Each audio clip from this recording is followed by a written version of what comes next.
여러분 반갑습니다. 자, 지금부터는 이제 공시누리 2021년도 8월 모의고사 해설 강의 시작해 보도록 하겠습니다. 범위가 좁죠. 범위가 이제 뭐 정책학 후반부 뭐 근처 정도까지만 출제가 됐기 때문에 앞부분에 힘을 줘서 여러분들이 얼마나 공부를 했는가를 좀 이제 평가해 보는 테스트였고요. 앞부분 중요해요. 여기가 제일 어려워요. 제일 어렵고 가장 헤매고 그렇습니다. 그런 게 앞에 나오다 보니까 행정학에 대한 선입견도 되게 안 좋습니다. 안 좋은데 이 부분들을 잘 좀 이렇게 여러분들이 정리했으면 하는 마음이 들고요. 예, 그래서 이제 진도별 모의고사였는데 의미가 충분히 있는 것 같아요. 네. 그래서 이제 복기를 한번 같이 해보고 넘어가 보도록 하겠습니다. 앞으로 이런 유형의 문제들을 많이 보시게 될 건데, 자, 여기 보시면요, 이제 행정에 대한 설명을 옳지 않은 게 뭐냐 그랬습니다. 행정은 국민적 요구를 충족시키기 위한 정부의 공익적 활동이다. 그리고 공공서비스 및 생산 배분과 이제 관련된 모든 행위다. 이렇게 나와 있고요. 뭐 이제 틀린 부분을 찾기가 어려우면 지나가셔도 되겠습니다. 행정은 정치 권력을 배경으로 국가 발전 목표를 설정하고 이의 효율적인 달성을 위한 정책을 결정하여 형성된 정책을 구체화하는 관리 기술이다 그랬고, 그 다음에 입법국가에서는 행정은 공공문제 해결을 위한 정책 결정과 집행으로 이해했고, 행정국가에서는 정책이나 법률의 집행으로 이제 인식했다 이렇게 되어 있네요. 우리가 이제 입법국가하고 행정국가를 비교를 해봤는데 뭐라 그랬습니까? 입법국가 때보다 행정국가 때 행정부의 역할이 커지죠. 커지게 되는 이유가 입법국가 때는 야, 니들은 그냥 닥치고 시키는 일이나 해 였지만, 이제는 어떻게 돼요? 시키는 일이나 해가 아니라 결정 과정에까지도 이 행정부가 관여를 합니다. 정책 결정 과정까지도. 그러니까 입법부가 했었던 고유의 역할에 일정 부분 끼어 들어가는 거예요.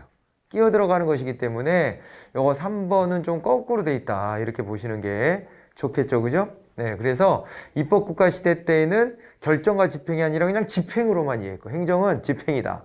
정치가 결정하면 행정이 집행한다 이렇게 봤다라고 한다면은, 행정국가 시대 때에는 행정부가 나서서 대공황 문제 등을 다 손수 해결하려고 했기 때문에 이때는 이제 정책과 법률의 집행 정도가 아니라 결정도 들어온다 이렇게 보셔야 하겠습니다.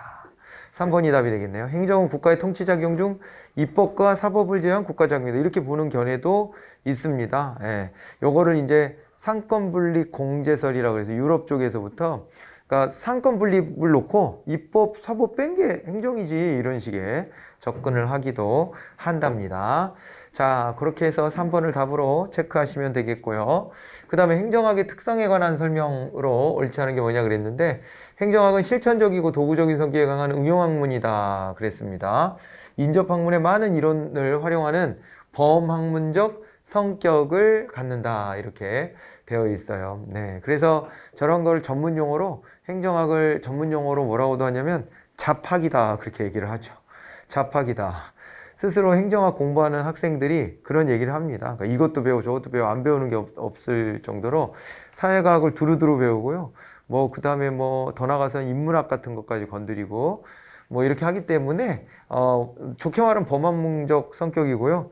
더 좋게 말하면 요즘에 융합학문 뭐 이렇게, 융합이라는 말 좋아하잖아요. 그런데 나쁘게 말하면 잡학이 잡학 그렇게 설명하기도 합니다. 현실에 기반을 두기 때문에 그래요. 행정이론과 제도가 시간과 장소에 구애됨이 없이 언제 어디서나 유사하게 나타나는 것은 행정 보편성이고, 그 시대와 장소에 특별함이 스며들면 특수성 뭐 이런 것들로 이야기할 수 있겠죠. 가치 중립적 태도는 행정이 가치 판단을 완전히 배제할 수는 없지만 과학적 연구를 위해 처방성 기술성을 도모해야 된다는 입장을 취한다 이렇게 되어 있는데, 요거는 있잖아요. 가치 중립적 태도가 아니죠. 가치 중립적 태도는 최대한 이제 어떻게 되는 거예요? 이런 이제 처방성, 기술성 같은 것들을 배제해야 된다라고 보는 거예요. 배제하고 있는 그대로만 보자 이렇게 되는 겁니다. 한국사 공부하실 때 여러분들이 왜 랑케라든가 랑케라든가 E.H. 카라든가 이런 사람들 막 비교해 보죠. 랑케가 어떤 사람이에요? 랑케는 야, 사실만 봐, 사실만 이런 거예요, 그죠? 사실만 봐. 그리고 카는 둘 다 중요해. 사실만 보는 게 아니라 지금의 눈으로 과거를 봐야지. 의미를 부여해야지라고 보는 거 아닙니까? 그런 논쟁이 사회과학에도 있는 거예요. 그래서 이제 가치 중립적으로 있는 그대로 사실만 봐라는 견해도 있는 거고, 그 대표적으로 우리는 사이먼을 보는 거고요. 그 다음에 아니야. 그것을 해석해가지고 우리가 뭐 대응책도 뭐 고민해보고 그래야 되는 거 아니냐? 이렇게 보는 견해도 있는 거죠. 그런 견해의 대표적인 건 이제 왈도가 있고 그런 겁니다. 알겠죠? 그래서 얘는 앞뒤가 안 맞아요. 왈도는 행정학의 기술성이란 어떻게를 중심으로 사회 문제에 대한 해결과 처방을 중시하는 태도라고 보았다. 이렇게 해서 3번을 답으로 찾으시면 됩니다. 자, 행정과 경영의 유사성으로 볼 수 있는 게 뭐냐 그랬는데요. 관료제적 성격이 유사성이죠. 관료제의 보편성이 있기 때문에요. 독점성은 행정에서만 독점성이고요. 정부는 하나니까 경영은 독점성이 아니라 경영은 어떻게 돼요? 경영은 이것은 독점성이 아닌 이거는 경쟁성이죠. 경쟁성. 그리고 평등성은 행정에만 해당이 돼요. 경영은요. 차별성이 있어요. 고객이 될 사람과 아닌 사람 차별하잖아요. 그죠? 차별하죠. 예. 그렇습니다. 그리고 정치 권력성. 그랬어요. 정치 권력성. 이것도 행정의 특성이죠. 경영에서는 정치 권력하고 무관하게 돌아갑니다. 자, 그 다음에 4번으로 가볼까요? 행정이론들 중에서 정처 행정을 바라보는 태도가 다른 게 뭐냐 그랬는데, 정처 행정의 일원론, 이원론 가지고 보면 발전 행정론은 정처 행정 일원론이죠. 세 일원론. 그 다음에 행정 행태론도 아니지. 얘는 이원론이지. 그죠? 정처 행정 이원론이야. 그럼 이 두 개 중에 답이 있겠네. 신행정론은요. 정처 행정 일원론이죠. 일원론. 통치기능론도 일원론. 그냥 또 그 안에서도 구분하면 통치기능론이 정처 행정 일원론, 신행정론과 발전 행정론은 정처 행정 세 일원론. 이렇게 나눠서 볼 수가 있습니다. 표현에 따라서는 뭐 신 이론론 뭐 다 똑같은 얘기예요. 그리고 세나 신을 앞에다 붙이기도 해요. 신 정책정 이원론 뭐 이렇게 하기도 하고 다 똑같은 표현들이라고. 이론론이었지 참. 이론론 이렇게 신을 앞에다 붙이기도 합니다. 이제 그런 건 여러분들이 센스쟁이처럼 접근하시기 바랍니다. 자, 그래서 이 답은 2번이고요. 행정과 경영의 유사성으로 볼 수 있는 것은 뭐냐 이렇게 했는데요. 행정과 경영의 유사성입니다. 자유시장의 잠재력을 인정한다 그랬는데 어때요? 자유시장의 잠재력을 인정한다. 요거는 문제가 잘못 들어간 것 같은데, 다른 문제가 들어갔죠. 문제가 이게 아니죠. 이건 이제 여기 편집 과정에서 지금 잘못된 것 같고, 문제는 이제 이건 뭐였냐면은 요거는 진보주의하고 보수주의의 입장이에요. 여러분들 시험지에 그렇게 돼 있죠. 진보주의 보수주의의 유사성으로 볼 수 있는 게 아니다. 진보주의에 해당되는 걸 찾아라 이거죠. 진보주의 정부가 해당하는. 그렇죠. 진보주의 정부안에 해당되는 걸 찾아라. 제가 출제자다 보니까 기억이 나네요. 자, 그래서 이게 보시면 자유시장의 잠재력을 인정한다. 요거는 맞는 거예요. 진보주의가 마치 자유시장을 또 부정하는 것처럼 하면 안 돼요. 시장의 잠재력은 인정을 합니다. 그런데 그렇게까지 완벽해? 그렇진 않지. 시장이 뭐 완전 무결한가? 아니지. 문제점이 있고 그거는 개선을 해줘야지 라고 생각을 하는 점이 보수주의랑 차이가 있는 거지, 시장을 완전 부정하거나 그러진 않아요. 자, 시장 실패보다 정부 실패가 더 심각하다 이렇게 보는 것은 이거는 보수주의죠. 보수주의는 그래서 자꾸 뭐를 얘기해요? 개입을 하지 마, 규제 좀 하지 마, 이런 거를 얘기하잖아요. 그죠?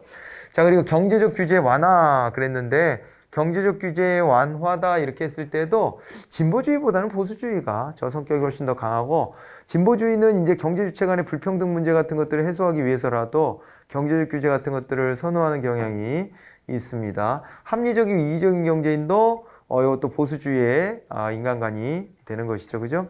그래서 답은 1번이 되는 거네요. 그죠? 자, 그리고 이제 넘어가 볼까요? 시장 실패 유형 중에서 정부 규제를 통해서 해결하기에 곤란한 것이 뭐냐 이렇게 했어요. 시장 실패 유형 중 이제 정부 규제를 통해 해결하기 곤란한 거. 우리가 표를 통해서 공부했던 거 기억나십니까? 네. 표를 통해서 공부했던 걸 한번 더 떠올려 보시기 바랍니다. 시장 실패의 유형에 이렇게 불안정 경쟁, 외부 경제, 자연 독점, 정보 비대칭 그렇게 했는데 우리가 이제 교재에서 본 순서대로 보면 불완전 경쟁이 있고요. 불안정 경쟁이 있고, 그 다음에 뭐가 있어요? 불안정 경쟁과 자연 독점을 꼽아봤죠. 자연 독점을 놓고 봤고, 그 다음에 또 이제 외부 효과를 놓고 봤어요. 외부 효과를 놓고 봤는데, 이 안에서 외부 경제, 외부 경제와 그 다음에 외부 불경제가 있죠. 외부 불경제 이렇게 이제 나눠지고요. 그 다음에 또 이제 뭐가 있었냐면 공공재 문제가 있었습니다. 공공재 문제가 있었고 정보 비대칭에 따른 역선택이 있었죠. 정보 비대칭성이라고 하는 게 들어왔어요. 자, 이렇게 되어 있었는데 요거에 대한 이제 해결 방법, 정보 규제 그 방법이 뭐가 있었냐면 정보 규제도 있지만 여기서 보면 이제 공적 공급과 그 다음에 공적 유도와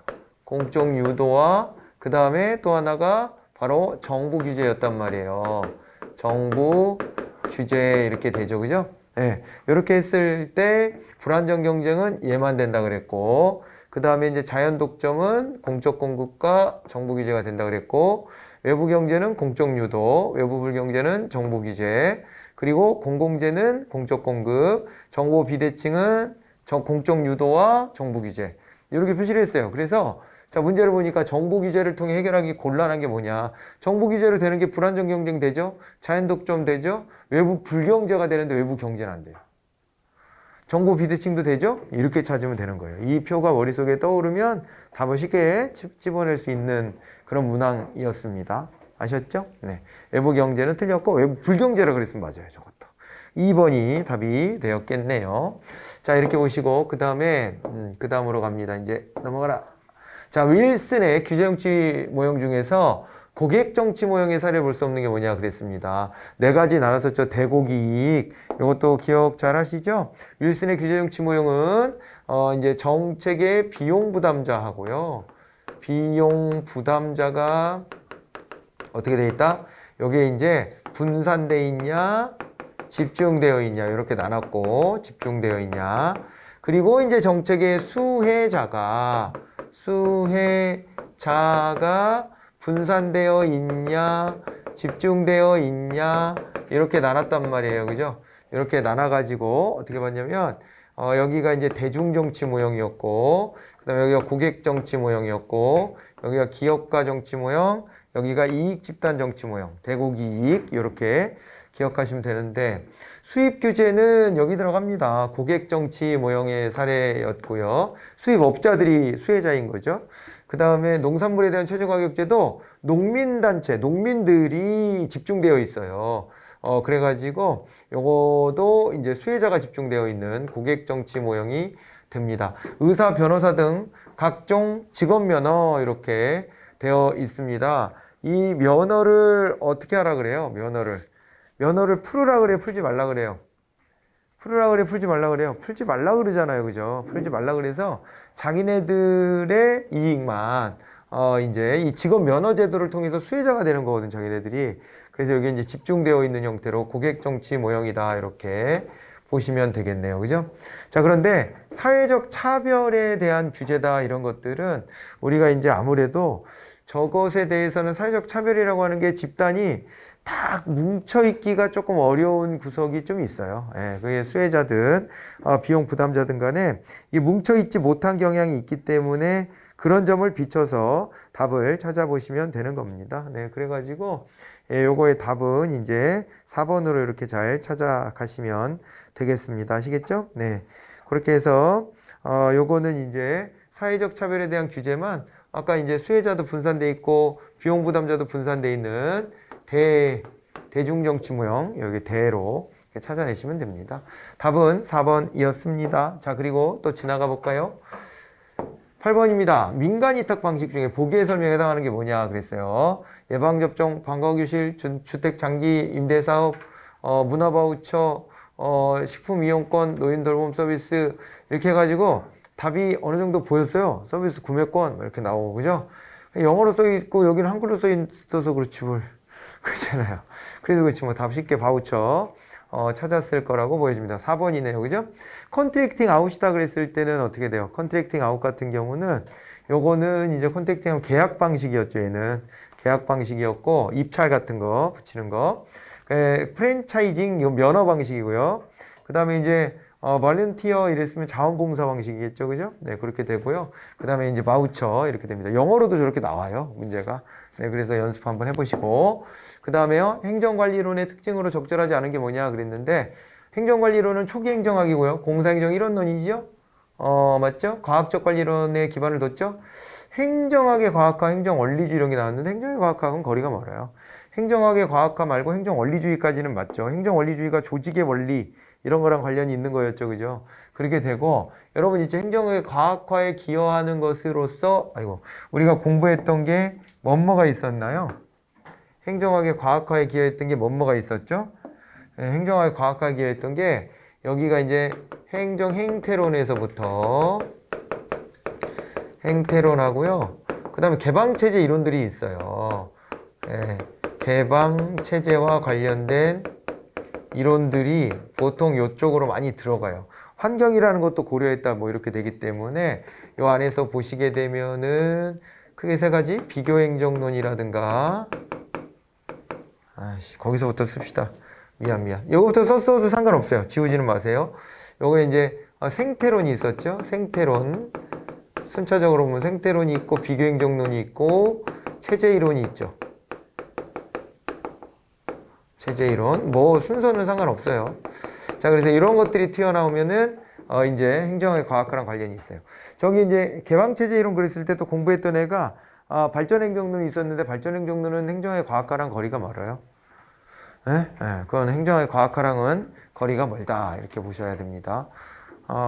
왜 그러냐면 발전행정론은요 과학적인 게 아니고요 그냥 이제 발전도상국의 이 경제 성장 모델입니다. 그냥 학문적인 과학화 이런 거랑은 별 관련이 없어요.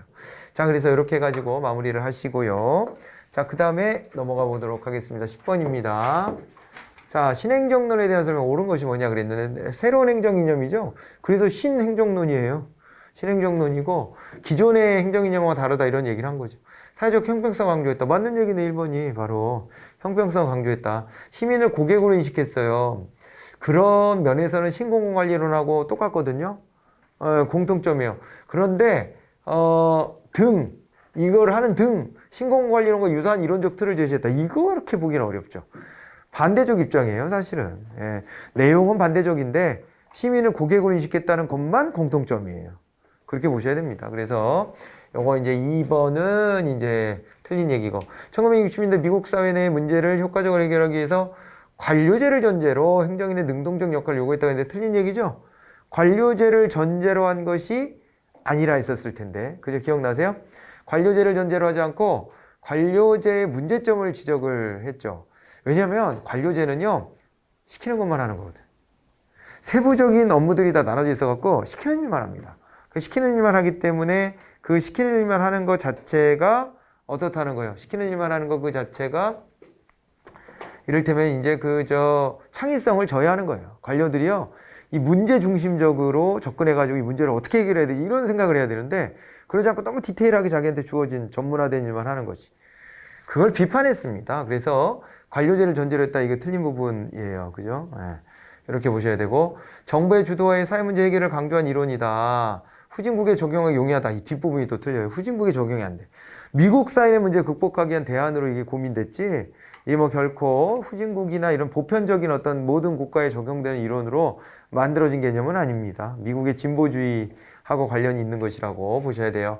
1번이 답이었습니다. 11번으로 가보도록 하겠습니다. 자, 여기는요, 이제, 사회학적 신제도주의 시각에 해당되는 게 뭐냐 그랬어요. 제도는 장기간에 걸쳐 나타나는 인간 행동이 정형화된 유형이다. 이거는 아마 경로우전성? 뭐 이런 거랑 좀 연결이 되는 거, 같기도 하고, 그러네요. 그죠? 예. 그렇고, 제도는 인간 행동의 준거틀을 제공하는 상징 체계로 특정한 사회 내에 문화적 제약이다. 이런 거는 사회학적인 접근이 좀 맞는 것 같아요. 그죠? 제도는 개인 간 협력을 촉진하고 합의를 유지할 수 있게 하는 행위자 간의 사전 약속이다. 그랬는데, 이렇게 개인 간의 협력을 촉진하고 합의를 유지할 수 있다라고 하는 것이, 이제 의미하는 바를 잘 좀 구분해 보셔야 될 것 같아요. 제도의 변화는 각 개인이 경험하는 편익이 비용보다 클 때 나타난다. 저런 거는 경제학적인 관점으로 좀 접근하고 있구나라는 것을 아실 수가 있을 겁니다. 그래서 그거는 이제 틀린 얘기로 이렇게 보시면은 되겠네요. 자, 그래서 요거 같은 경우에 답은 이제 2번이 사회학적 제도주의에 가장 알맞고요. 나머지가 그럼 어디에 해당되는가를 우리가 한번 좀 집어넣고 가면 좀 좋을 것 같은데, 아까 잠깐 언급해드렸지만은 제도는 장기간에 걸쳐 나타난다. 이게 경로우전성과 관련돼 가지고 얘는 이제 역사적 신제도주의에 해당이 된다고 봐야 되겠고요. 그 다음에 이 사전 약속이라고 하는 거 있잖아요. 대원칙 속에서 움직여진다는 것을 얘기하는 거거든요, 이게. 그러니까 우리가 우리의 선호, 내재되어 있는 선호에 따라서 제도를 막 바꿀 수 있다라는 것을 말하기보다는 얘는 지금 사전에 외재적으로 우리의 선호가 주어져 있는 것이고 대법칙에 의해서 움직여진다는 것을 전제해서 얘기하고 있잖아요. 그럼 합리적선택 신제도주의입니다, 그것은. 그죠? 그리고 요거 4번도 합리적선택 신제도주의가 되고요. 그죠? 답은 이렇게 해서 2번으로 보셔야 되겠고요. 오스본 게블러의 정부제 창조론의 내용으로 옳지 않은 게 뭐냐 그랬는데요. 정부제 창조론은 어떻게 했었습니까? 정부제 창조론은 노사, 시기, 경미, 지분, 고성 이렇게 기억해 놓자 그랬죠. 노사, 시기, 경미, 지분, 고성. 방향잡기 정부에서 노적기 정부의 전환. 이거 뭐 기초적인 내용이죠. 기초적인 내용이고 시험에서 근데 자주 언급되는 부분이에요. 네, 그래서 1번을 답으로 찾으시면 되고 경쟁의 원리 있죠. 노사, 시기, 경미, 지분, 고성. 경미지분. 앞에도 노적기에서 방향잡기로였잖아요. 예, 그래서 1번 틀린 것으로 답이고, 경쟁의 원리고, 그 다음에 요것도요, 요거 예방 중심이라고 했으니까 미래 지향이에요. 그래서 노사, 시기, 경미, 미래를 미리 예측하는 겁니다. 그리고 이제 관료제 규칙 중심에서 사명 중심으로 전환. 사명 중심이라는 거 있었어요? 노사, 그 사예요. 이렇게 해서 찾아내시면 좋겠습니다. 자, 그렇게 답을 보시고 공익이가 대한 학설을 물어봤네요. 과정설에 해당되는 거 그랬습니다. 과정설이 아닌 건 사실상 다 실체설인데 보시면 공익을 최고 통치자가 결정할 수 있다. 이거는 실체설이에요. 이건 실체설입니다. 그죠? 그리고 공익은 정책 결정에 적용될 수 있는 최고의 윤리이자 공공선으로서의 모든 행위를 인도하고 공공선으로서 모든 행위를 인도하고 규제한다. 이건 규범설에 좀 가까운데요. 규범설도 결국엔 실체설입니다. 과정설은 민주주의적인 다원주의를 전제하고 있는 이론이잖아요. 그죠? 독특한 겁니다. 과정설이. 최대 다수의 최대 행복도 이 공리설인데 공리설로 가도 사회 전체 이익을 위해서 넌 좀 희생해라. 이런 게 강요가 돼요. 그러면은 다원주의, 민주주의하고는 좀 거리감이 있습니다. 그렇죠? 그래서 3번도 아니고요. 공익이란 사익 간의 조정과 타협의 산물이에요. 이게 과정설이죠. 공익의 내용이 쉽게 뒤바뀌지 않습니다. 한번 이렇게 타협이 되고 나면 공익의 내용이 쉽게 뒤바뀌지 않는다. 이렇게 이제 보고 있고요. 자, 그 다음에요. 보기의 현상이 나타날 수 있는 정책 유형으로 가장 알맞은 게 뭐냐 그랬습니다. 자, 정책 유형 중에 상대방이 우리 측 안건에 찬성해 줄 경우 우리도 상대방의 안건에 찬성해 주는 투표 결탁 행위다. 이렇게 돼 있는데 요거는 우리가 정책론 들어와서 이제 로이의 정책 분류가 있었죠. 그 중에서도 요것은 이제 배분 정책과 관련해서 이게 로그 롤링, 그죠? 로그 롤링에 관련된 얘기가 나와 있어요. 투표 담합, 투표 결탁 이렇게 얘기를 합니다. 야, 우리한테 유리한 거 니들도 찍어줘. 니들한테 유리한 거 우리도 찍어줄게. 이런 식으로 가는 형태이죠. 자, 그래서 이거는 배분 정책으로 보시고 정책 의제 설정 모형 중에서 자, 보니까 의제 설정 모형이라고 그랬어요. 의제 설정 모형이 콥이죠, 콥? 콥이죠, 콥. 콥이 또 정책 의제 설정 모형이잖아요. 방금 전에 봤던 로이는 정책의 분류고 정책 유형을 분류한 거고 이거는 정책 과정으로 이제 들어와서 정책 의제 설정의 모형을 제시했던 겁니다. 자, 그래가지고 그거를 보게 되면 이제 콥이 이제 외부 주도형하고 외부 주도형 그리고 내부 주도형을 나눈 거 아니겠습니까? 내부 주도형을 나눴는데 이 내부 주도형 안에서 보면은 동원형과 그 다음에 뭐가 있었어요? 동원형과 내부 접근형이 있었지요.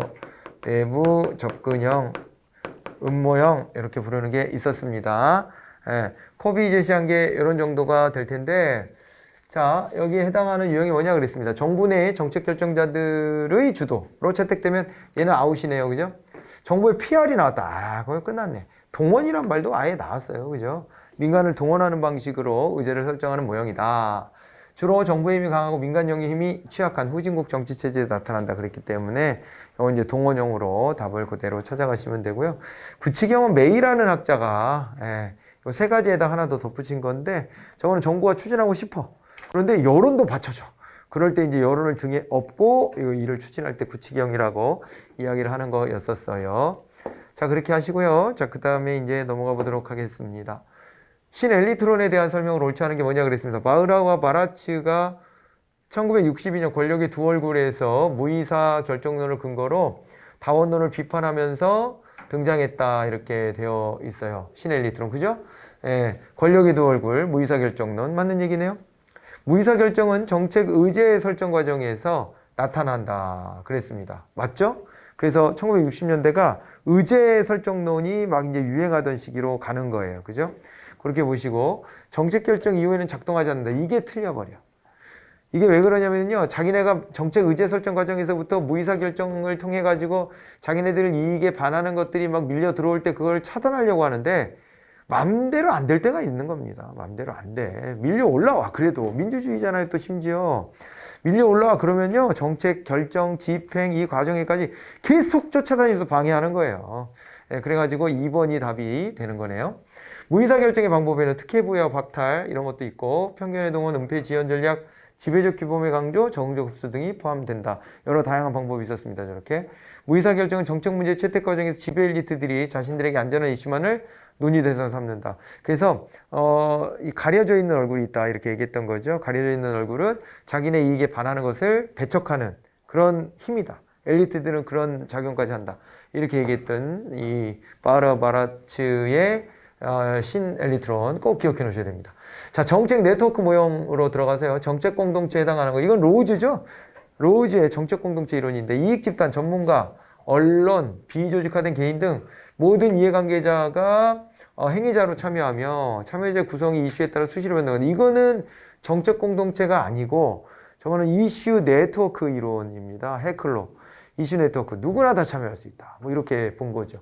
이 정책 공동체는 제가 뭐라고 빗대서 말씀드렸어요. 부모님이 어릴 때 너 공부 열심히 해라. 서울대 가라. 그리고 뭐 변호사 되라. 뭐 이런 거 있잖아요. 그런 거랑 관련이 있는 거예요, 이게. 그리고 사람들이 막 그런 걸 선호해요, 실제로도.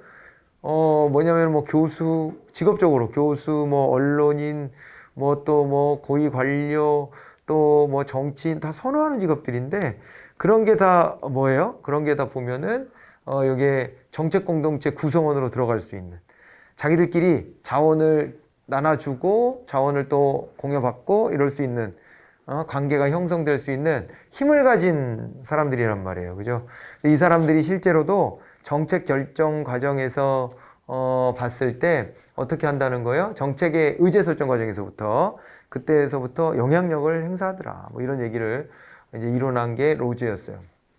그래서 1번 틀렸고요. 참여자 간의 상호협력적이고 의존적인 관계가 형성된다. 이렇습니다. 예. 이슈 네트워크는 서로 경쟁적 관계인데 그래서 네가티브 썸, 제로섬 게임을 하지만은 이 정책 공동체는 서로 계속 유지되면서 서로 이제 포지티브 썸 게임을 한다. 이렇게 얘기를 했었습니다. 정책 결정이 이루어진 뒤 정책이 집행이 결정된 내용과 크게 다르지 않다. 이렇게 되어 있습니다. 정책 결정이 이루어진 뒤 정책 집행이 결정된 내용과 크게 다르지 않게 간다. 이런 얘기입니다. 지금 그죠?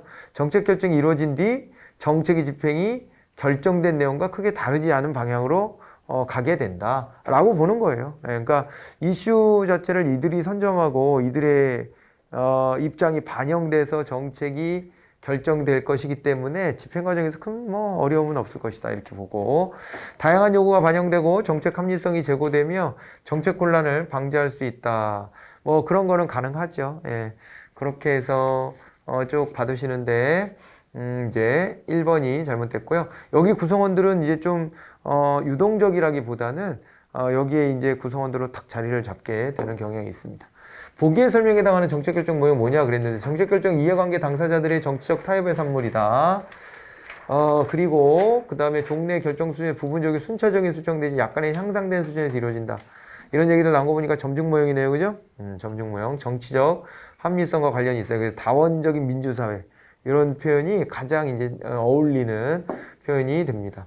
자, 비용 편익 분석에 대한 설명 옳지 않은 걸 찾아라. 비용과 편익의 평가 시 민간 부분에는 시장 가격이 존재하지만 공공 부문에서는 시장 가격의 평가가 어렵거나 시장 가격이 존재하지 않는다고 이렇게 말씀드렸고요. 순현재 가치가 1보다 크거나 비용 편익 비율이 0보다 크다면 사업의 타당성이 있다고 보아야 한다 그랬는데 옳지 않은 거죠? 이게 0하고 1이 거꾸로 돼 있는 거잖아요.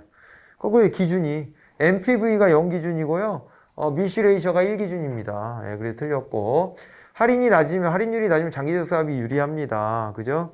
그리고 할인율이 높으면 단기적 사업이 유리하고요. 비용 편익 분석과 비용 효과 분석의 가장 중요한 차이점은 비용과 편익이 화폐 가치로 표현되는지 여부다. 비용 편익 분석은 화폐 가치로 표현이 다 되지만 비용 효과 분석은 그 편익을 화폐 가치로 표현하기가 어려울 때 목적 달성도 이래가지고 목표 달성도 그래서 비용 효과 분석으로 넘어오는 것이다 이렇게 봤습니다. 자, 그리고 나카무라 스모르드의 정책 집행 유형. 여기서 보기의 특성에 해당하는 게 뭐냐 그랬습니다.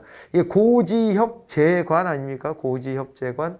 그 중에서요, 정책 집행자가 정책 결정자와 협상을 해서 수단을 확보하고, 그 다음 목표를 달성하며 정책 결정자의 권한을 장악하고, 지배하는 유형이다. 정책 집행자는 정책 목표 달성에 필요한, 정책 수단을 확보하기 위해서 정책 결정자 흥정과 협상을 벌인다. 이렇게 되어 있습니다. 그죠? 그래서 요거는 이제 관료적 기업가형. 여기까지 아예 가면 이렇게 해서 모든 목표 설정이나 이런 거에서부터 전부 다 뭐 어떻게 해요?